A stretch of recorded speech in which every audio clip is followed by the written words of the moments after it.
लोकसभा चुनाव के नतीजों ने उत्तर प्रदेश में भारतीय जनता पार्टी की उम्मीदों को थोड़ा झटका दिया है। सपा कांग्रेस गठबंधन की तरफ से शानदार प्रदर्शन के बाद से योगी आदित्यनाथ की अगुवाई वाली सरकार को सवालों का सामना करना पड़ रहा है।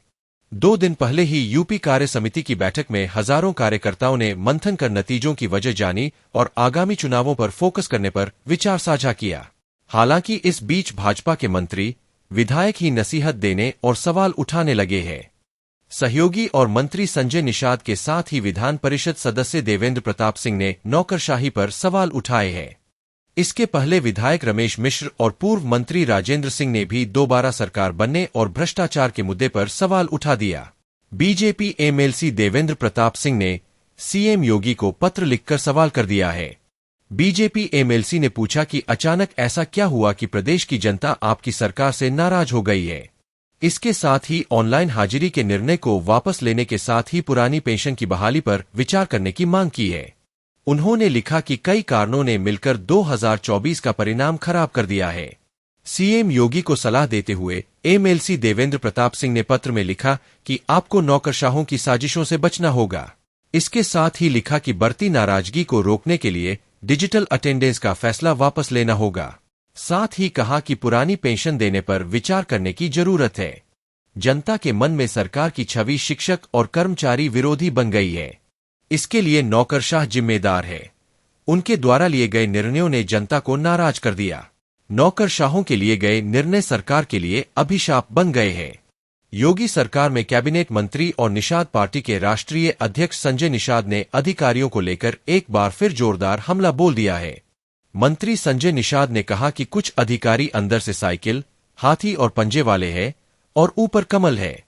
वो मौका पाते ही डंस लेते हैं। इसके साथ ही निषाद पार्टी के मुखिया ने कहा कि लोकसभा चुनाव में मिली हार के कई कारण हैं। उन्होंने कहा कि कार्यकर्ता पार्टी की रीढ़ होता है। साथ ही संजय निषाद ने आरक्षण के सवाल पर कहा कि कुछ अधिकारी है जो उसे उलझाते हैं, लेकिन हम उसे सुलझाने में लगे हैं। इन अधिकारियों ने निषादों को पिछड़ों समेत अन्य जातियों में डाल रखा है। निषाद पार्टी के राष्ट्रीय अध्यक्ष संजय निषाद ने कहा कि हम सहयोगी दल हैं। पार्टनर का मतलब होता है कि हम फायदे और घाटे में साथ रहे। आज जब सीटें घटी है तो हम घाटे में भी बीजेपी के साथ रहेंगे।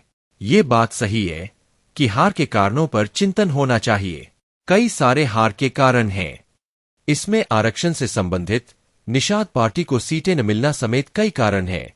वहीं संजय निषाद ने उपचुनाव को लेकर कहा कि हम सीट मांगने वाले नेता नहीं हैं। हम लोग सभी 10 सीट मिलकर लड़ेंगे और जीतेंगे। जौनपुर की बदलापुर सीट से बीजेपी विधायक रमेश मिश्रा ने एक वीडियो जारी किया है। उन्होंने अपनी ही पार्टी की वर्तमान स्थिति खराब बताया है। बीजेपी विधायक की माने तो मौजूदा सरकार की स्थिति बहुत खराब है। इस स्थिति को देखते हुए 2027 में भाजपा की सरकार नहीं बनती हुई दिखाई पड़ रही है। विधायक मिश्रा ने कहा है कि साल 2027 का चुनाव जीतने के लिए पार्टी के केंद्रीय नेतृत्व को बड़ा निर्णय लेना पड़ेगा और उत्तर प्रदेश के चुनाव में पूरी तरह से फोकस करना पड़ेगा। बीजेपी के कार्यकर्ता और नेताओं को चुनाव में मन से लगना होगा ताकि भाजपा सरकार दोबारा बन सके। प्रतापगढ़ की पट्टी सीट से विधायक और पूर्व कैबिनेट मंत्री राजेंद्र प्रताप सिंह उर्फ मोती सिंह ने भ्रष्टाचार को लेकर अपनी ही सरकार पर जमकर निशाना साधा है। उन्होंने कहा कि हमारा अगला लक्ष्य 2027 है। विधानसभा पट्टी में मतदाताओं ने बहुत ही बढ़-चढ़ कर भाजपा के सम्मान में वोट किया।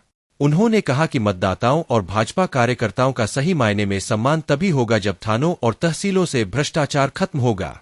उन्होंने कहा कि मुझे यह कहने में ये संकोच भी नहीं है कि थानों और तहसीलों में ऐसा भ्रष्टाचार मैंने अपने 42 साल के राजनीतिक जीवन में नहीं देखा। ऐसा भ्रष्टाचार ना कभी सोच सकते थे, नहीं देख सकते थे। ये अकल्पनीय है। जिलों में बिजली थाने खुल गए हैं। एक बल्ब हमने घर में ज्यादा जला लिया तो तुरंत बिजली थाने वाले पहुंच जा रहे हैं। मुकदमा लिखा दूंगा कहकर वसूली कर रहे हैं। क्या हम अपराधी हैं जो हम पर कार्रवाई कर रहे हैं? थानों और तहसीलों का भ्रष्टाचार समाप्त हो तभी मतदाताओं का सही मायने में सम्मान है। इस दौरान बड़ी संख्या में पार्टी पदाधिकारी, कार्यकर्ता एवं मतदाता मौजूद रहे।